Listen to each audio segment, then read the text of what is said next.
जैसे body pain, bones में जो प्रॉब्लम आ रही है, जैसे फीमेल अगर मोर देन 45 की हुई तो मेनोपॉज आना चालू हो गया।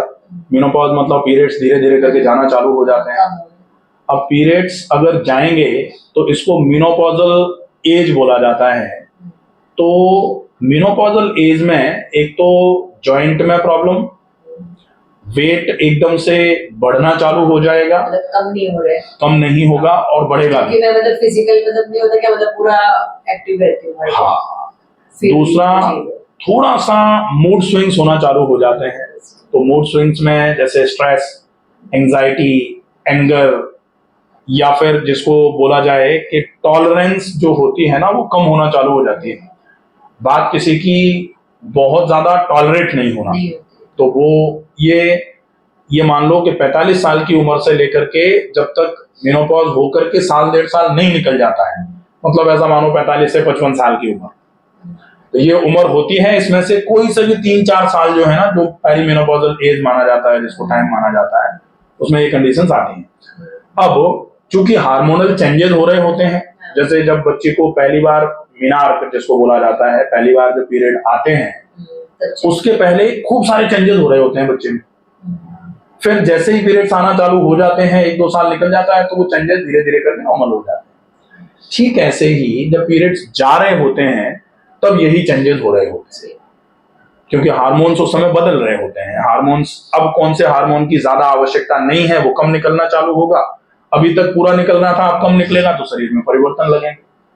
तो वो परिवर्तन जो हैं, उन परिवर्तनों के लिए सबसे पहले तो आपको अपना मेनोपॉजल सिम्टम्स समझने की आवश्यकता है, क्योंकि कभी कभी हमको लगता है कि हम बीमार हो गए। घी का बोल गया, घी ले सकते हैं? हाँ, घी मिल जाएगा, ड्रॉपर के फॉर्म में ही मिल जाएगा यहाँ। नहीं मतलब वो खा सकता हूँ घर पे ऐसे? अच्छा, घी खाने के, हाँ गाय का घी खाइए। गाय का वो, भैंस का घी थोड़ा भारी होता है। अब भारी घी हम तब खा सकते हैं जब हम भारी काम करने के लायक हो जाएंगे, तो थोड़े समय के बाद वो स्थिति आ जाएगी तो अपन खाना चालू कर सकते हैं। घी खाना नुकसानदायक नहीं है, फैट खाना नुकसानदायक नहीं है। जैसे आपके केस में भी आप बहुत ज्यादा भारी खाना नहीं खा सकते, या आप पचा नहीं सकते इसलिए भारी नहीं खा सकते। क्यों?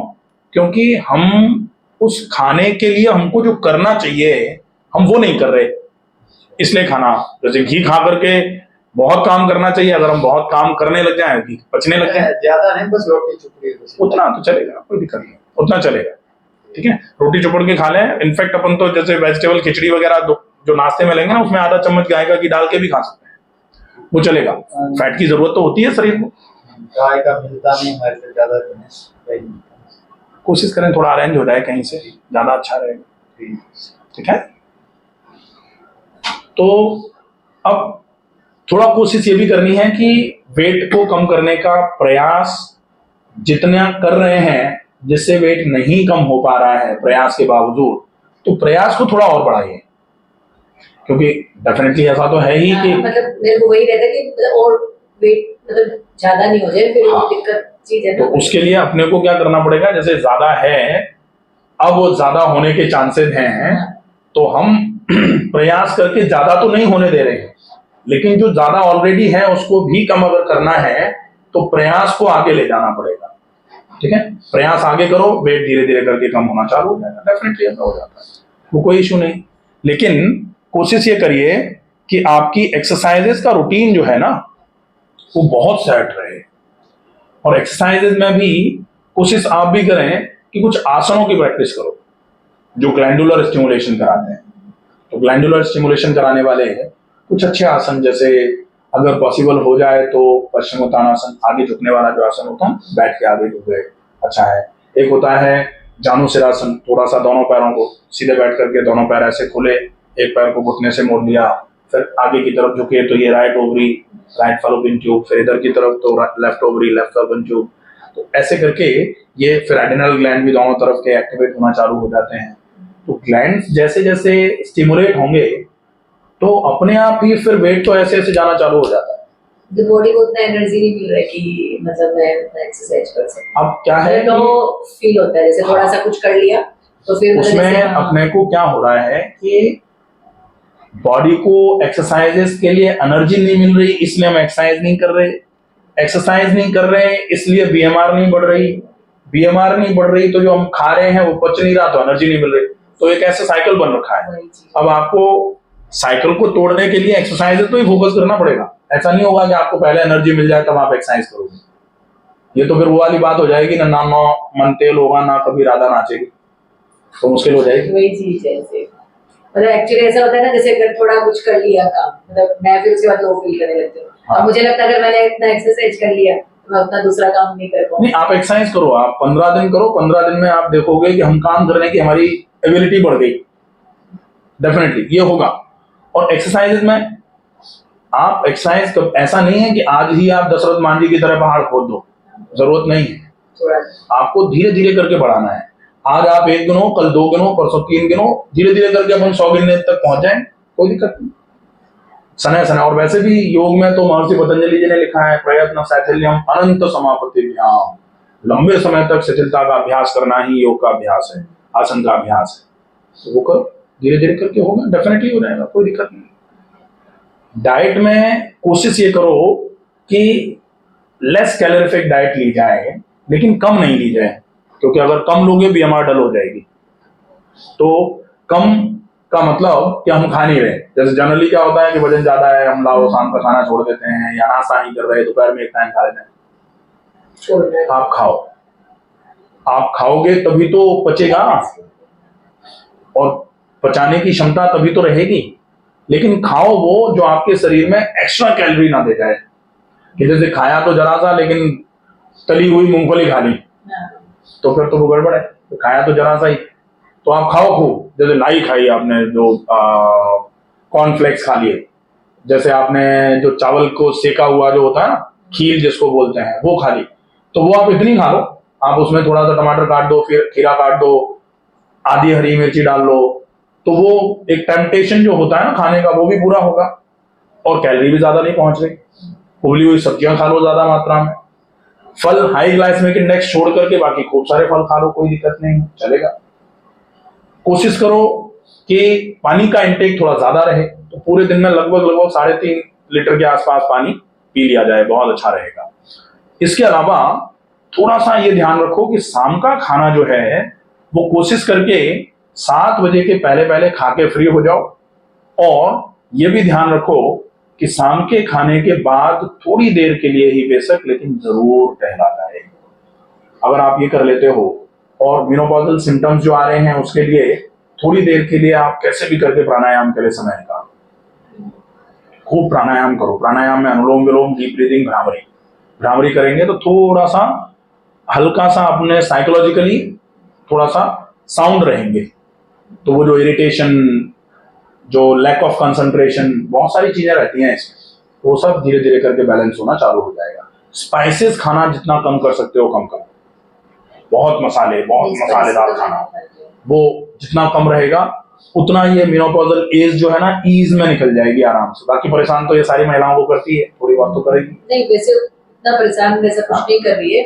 और स्पाइसेस तो हम जैसे नॉर्मली खाते, क्योंकि ग्रीन वेजिटेबल में कुछ स्पाइसेस नहीं डालते, बहुत बढ़िया, नॉर्मल बहुत खाते हैं। अच्छा। जैसे कभी कभार कोई सब्जी बनी उसमें हल्का फुल्का वैसी ही है तो उसमें थोड़ा स्पाइस होता है। हाँ ठीक है, चलेगा।